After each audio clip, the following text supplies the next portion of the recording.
Hello, I hope everyone is having a great day when they start watching this video. Today we're going to go over calculating specific heat. So, some questions does anyone remember our equation that we've used to solve thermal energy? So we've talked about thermal energy being able to be solved by Q is equal to M times Cp times delta T. And we said that our Q is our thermal energy, our M is our mass, our Cp is our specific heat, and our delta T is our change in temperature. Oh, but which part of the equation is our specific heat? It is our Cp. So today we're talking all about our Cp, what it actually is, how to think about it, and then also how to calculate it. So luckily, we can use this same equation just by switching our variables around just a little bit, and we'll show you how to do that today. So by the end of the day, we want to be able to understand the basics of specific heat and then be able to calculate it as well. So just a couple objectives. I will link this video as always in our classroom, so please pause my video now and go watch this. It does a good job of explaining exactly what specific heat is. But our definition we're going to use is that our specific heat is the amount of energy it takes to raise 1 kilogram of a substance 1 degree Celsius. So it's very, very specific. It's energy. It's how much energy we have to put in to raise the temperature of something.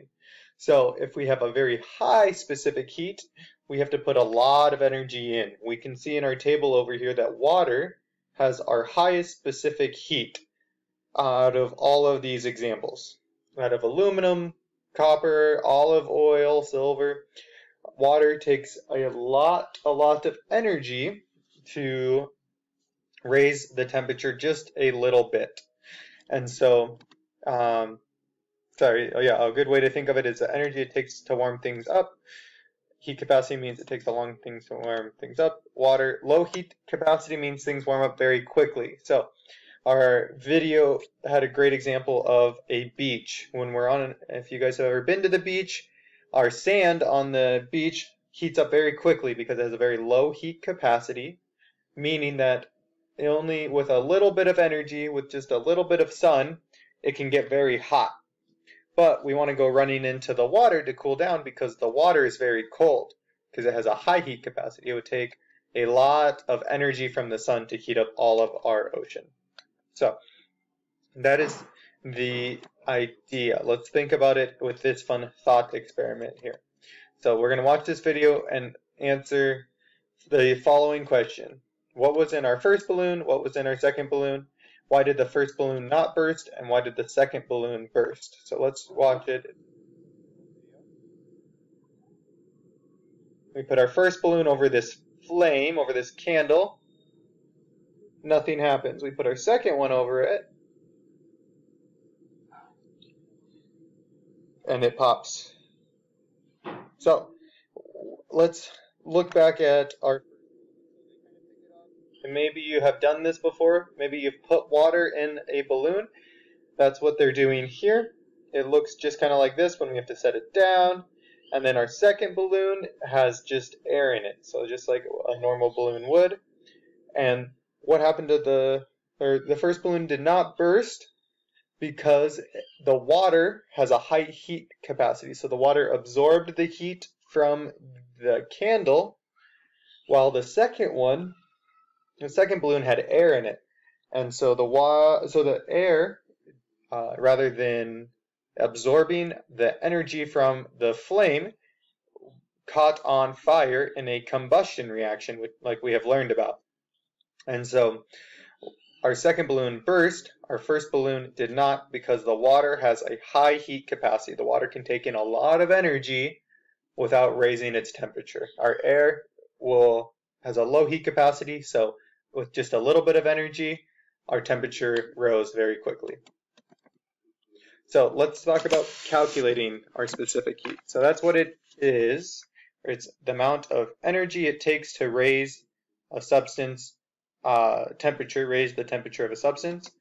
But when we're calculating it, we can still use our same equation, but just in a new form. So I'm going to show you guys how we can rearrange this. So if we want to solve or rearrange this for CP, we can do a few of the following math steps. If we take our Q equals M times CP times delta T, we can divide M on both sides. That means that we get to, or we'll divide M, and then our next step, we're going to simplify and divide both sides by delta T. So what I did is I simplified the right side by getting rid of our M, and then I divided by delta T, and then we're going to simplify again. And now I got rid of our delta T on the right side, leaving us with just CP. And then on the left side, we have Q is divided by, that's what this slash means, M times delta T. You can see it up here. This C doesn't have a CP, but it's C is equal to Q divided by M times delta T. So to solve for a specific heat, we're going to use our equation here that CP is equal to Q, our thermal energy, divided by M times delta T. So divided by our mass times our change in temperature.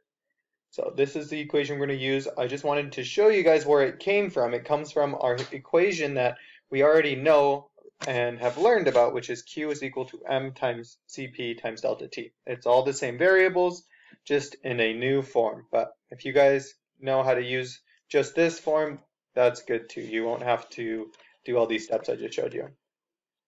Some important reminders to remember as we're doing some calculations is to make sure we are using our correct units. So we don't want to be using something like liters for our mass. We want to be using kilograms. We want to make sure we're using joules for our Q, for our heat is always measured in joules. And we want to make sure we're using Celsius for our change in temperature. Sometimes, for whatever reason, we might have a temperature in Fahrenheit and Celsius. We want to make sure they're in the same units. Otherwise, we'll get weird answers. So make sure our units are the same. If your mass is in grams, your specific heat must be in grams. Same for our energy and temperature. And then the last thing to think about is when our Q is positive and when our Q is negative. So our Q, our thermal energy, is negative when energy is released or given off. So we can think about this like a fire. So in a fire, we will have a negative thermal energy because we're giving off or losing our wood, our fuel is losing energy. Our Q is positive when we have to add temperature. So things like when we have to put temperature, when we have to put energy into heating water up, or a lot of times when we're cooking, our Q would be positive. So just some thoughts.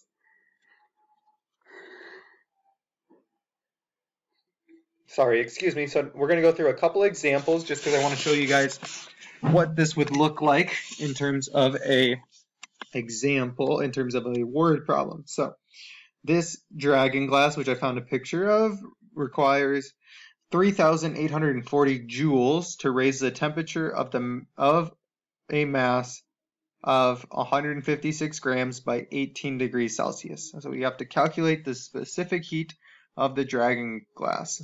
And so I said, let's write this down in our work just so that we have it in our notebooks. But how we're going to do this is the first thing we always do is we write down what's given.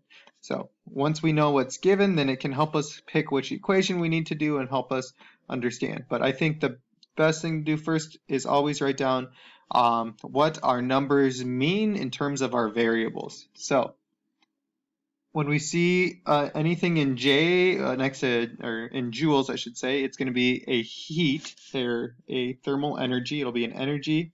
So it says dragon glass requires 3,840 joules. So that's going to be our Q. It requires, so it's going to be positive. And then anytime we see grams, that's going to be our mass. And it says that our temperature changes, or we raise the temperature by 18 degrees. So it's giving us the delta T already. Our change in temperature, or how much our temperature increases or decreases, is our delta T. So we have we have three variables, and we know that our equation, we can see our picture over on the right side has our equation. This is the one we just learned about, is that our specific heat is equal to our Q divided by our mass times our delta T. And so for our work, all we have to do is say plug in our Q that we defined up here. The number for Q we'll put on the top, the number for M and for delta T we'll put in their spots, and then we'll use our calculator. One important note is that these parentheses in your calculator are very important, because what we want to do is multiply these two things on the bottom together and then divide. So that's why we make our parentheses go first. Remember PEMDAS. If we were to type it into our calculator without the parentheses, we would take 3,840, divide it by 156, and then multiply it by 18, which would not give us what we want. We want to first do the bottom. So make sure we're using our parentheses, otherwise we'll be getting kind of wonky answers. And then our CP is going to be 1.37 joules per gram Celsius. Some good things to think about when we're checking our answers is that our CPs are always is usually between 0 and about 5. Let's go back to our table. Sorry, this is a bit late. So let's look at this table over here. So our CPs, our specific heats for this, our highest one is 4.184 and our lowest one is 0.23. So anywhere between about 0.23 and 4 is numbers that we should be getting for our specific heats. If we get something like 100, we likely did something wrong, and it's probably usually in that not doing our parentheses is a common mistake. So if our specific heat should always be anywhere from 0 even to 5, say 5 joules per gram Celsius. All right, let's do another example because I think it helps to see more and more. So 500 joules of dragon fire was blown into a room filled with air, causing the temperature to rise 9 degrees Celsius. The air weighed 100 grams. What is the specific heat of air? So of course, let's write down our givens. We can see 500 joules. That's going to be our Q. It's going to be positive. We can see that we have the air weighed 100 grams. So mass is going to be 100 grams. And then our temperature changed 9 degrees Celsius. We're going to use our same equation that we did before. Cp is equal to Q divided by mass times the change in T. All we have to do is plug in our numbers for our variables. So Q is 500, M is 100, delta T is 9, and then use our calculator. And again, we got a CP of anywhere from 0 to 5, so 0.56 joules per gram Celsius. All right, let's look at this last example. Mr. Max is throwing a party and wants to have a large buffalo ice sculpture, like I found a picture of, in the middle of the room. After several hours, the ice has melted and changed the room temperature from 25 to 20 degrees Celsius. If the ice sculpture weighs 1,000 grams when the room absorbed 2,800 joules, what is the specific heat of the air? So again, let's write down what we're given. So this time it's a little bit different. Our Q is going to be negative because we absorbed the temperature. Our mass is going to be 1,000. That's pretty straightforward, but this time I gave us the starting temperature and the final temperature. So I said TF, T final, is 20 degrees Celsius, and TI, T initial, starting, is 25. So we have a couple equations to use. We first need to use our delta T is equal to TF minus T initial, and then we're going to use CP is equal to Q divided by mass times accelerated, or mass times delta T. So because we don't have our delta T, we need to find it, and that's what this equation is going to help us do.